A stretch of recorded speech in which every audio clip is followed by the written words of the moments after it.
মৰমৰ ছাত্ৰ-ছাত্ৰীসকল আমাৰ আজি ভিডিঅ'লে তোমালোকক স্বাগতম জনাইছো। আজি আমি ক্লাছ 3 ইংলিছৰ লেসন নম্বৰ 4 ঋতুজ ফোন নামৰ পাঠটি পঢ়াৰ লগতে অসমীয়াত ভাঙনিও কৰিম। তোমালোকে মনোযোগেৰে চাই যাবা। চোৱা, ঋতুজ ফোন মানে ঋতুৰ ফোন। পাঠটোৰ নাম হৈছে ঋতুৰ phone. Let's look at the picture. এতিয়া এই ছবিখনলৈ চোৱা। This is a store of electronic items. এটো এটা বৈদ্যুতিক সামগ্ৰীৰ দোকান হয়নে?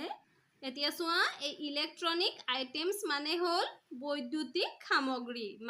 বৈদ্যুতিক সামগ্ৰী মানে যিবোৰ আমাৰ ঘৰত থকা বস্তু আমি লাইটৰ সহায়ত চলাব পাৰো হয়নে? যেনে টিভি, ফ্ৰিজ, অভেন, গ্ৰাইণ্ডাৰ, তাৰপিছত এচি, মোবাইল ফোন আমি লাইট নহলে চলাব নোৱাৰো হয়নে? প্ৰথমতে আমি মোবাইল ফোন, ল্যাপটপ, কম্পিউটাৰ আদি কি কৰিব লাগিব? লাইটত চাৰ্জ কৰিব লাগিব হয়নে? চাৰ্জ কৰাৰ পিছতহে আমি সেইবোৰ চলাব পাৰো। গতিকে এই লাইটৰ সহায়ত চলা বস্তুবোৰক ইংৰাজীত আমি ইলেক্ট্ৰনিক আইটেমছ বুলি কওঁ আৰু অসমীয়াত আমি বৈদ্যুতিক সামগ্ৰী বুলি কওঁ। ডিজিটেল ইলেক্ট্ৰনিক ষ্ট'ৰ মানে ডিজিটেল ইলেক্ট্ৰনিক সামগ্ৰীৰ দোকান।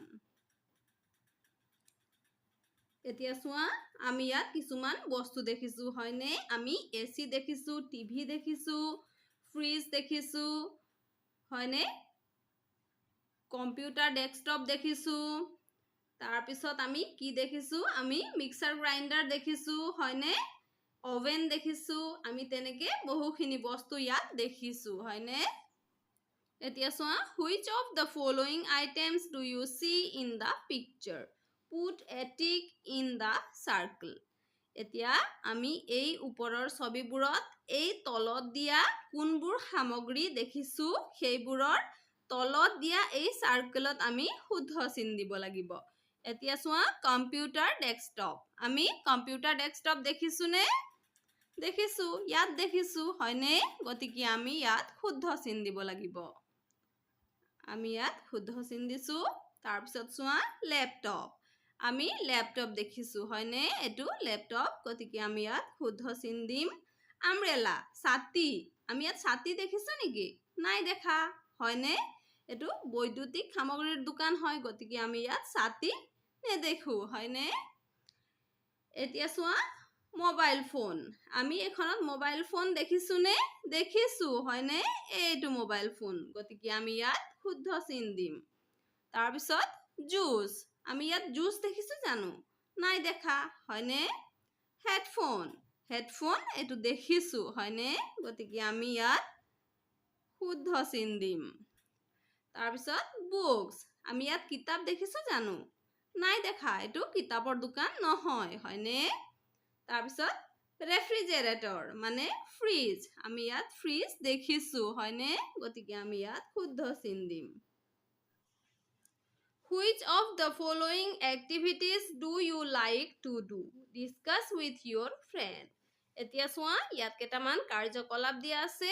এই কাৰ্যকলাপৰ ভিতৰত কোনটো কাৰ্যকলাপ কৰি তুমি ভাল পোৱা তোমাৰ বন্ধুৰ সৈতে আলোচনা কৰিবা।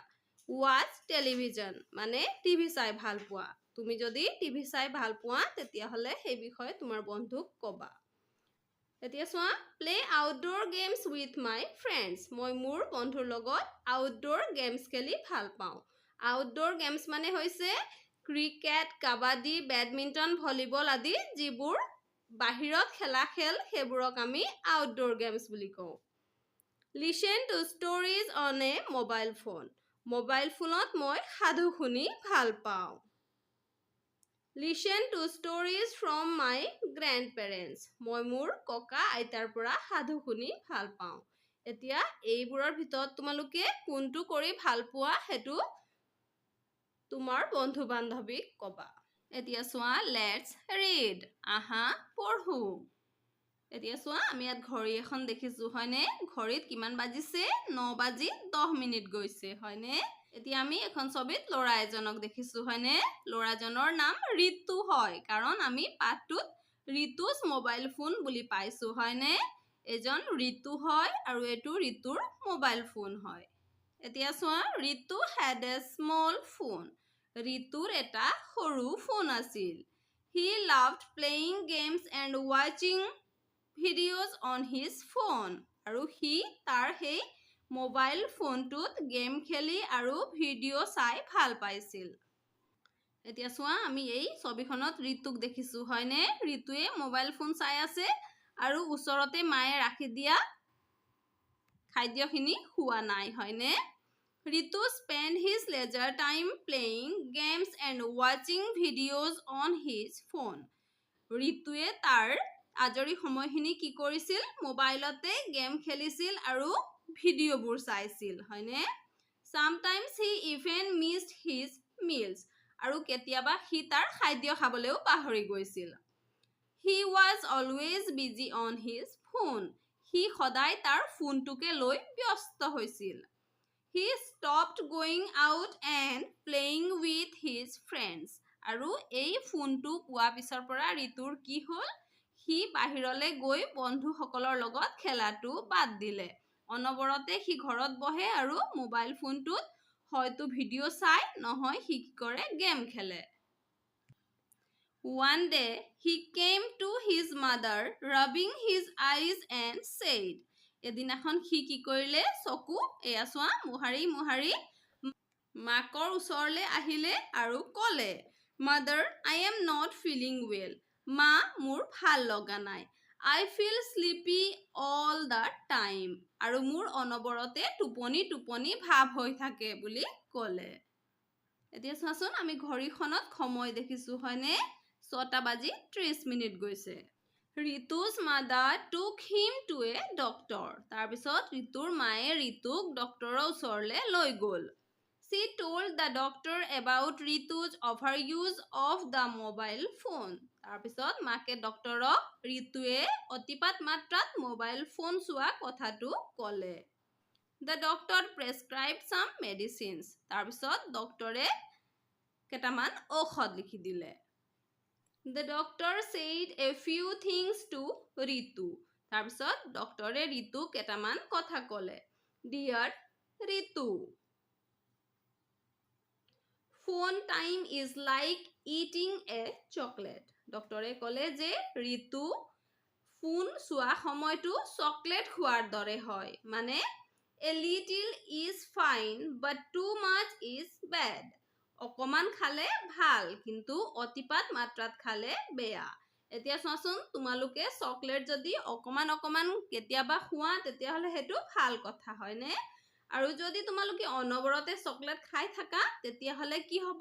তোমালোকৰ দাঁত বেয়া হ'ব, তোমালোকৰ পেটত কৃমি হ'ব হয়নে? সেই তেনেকৈ শৰীৰত নানা বেমাৰে দেখা দিব. সেইকাৰণে আমি মোবাইল চোৱাটো ঠিক তেনেকৈ কি কৰিব লাগিব? অলপ সময়হে চাব লাগিব. যদি আমি অতিপাত মাত্ৰাত মোবাইল চাওঁ তেতিয়াহ'লে আমাৰ চকু বেয়া হ'ব, আমাৰ পঢ়িবলৈ মন নোহোৱা হ'ব, তাৰপিছত আমাৰ বাকী কোনো কামতে মন নবহা হ'ব হয়নে? সেই কথাটো ডক্তৰে ৰিতুক ধুনীয়াকৈ বুজাই দিলে. Ritu realized his mistake. তাৰপিছত ৰিতুৱে তাৰ ভুল বুজি পালে. মৰমৰ ছাত্ৰ-ছাত্ৰীসকল, আমাৰ আজি ভিডিঅ'ত আমি ইমানেই কৰিছোঁ. আমাৰ পৰৱৰ্তী ভিডিঅ'ত আমি এই পাঠটিৰ এক্টিভিটিজখিনি আলোচনা কৰিম. তোমালোকে মনোযোগেৰে পঢ়া শুনা কৰিবা. আজিলৈ ধন্যবাদ.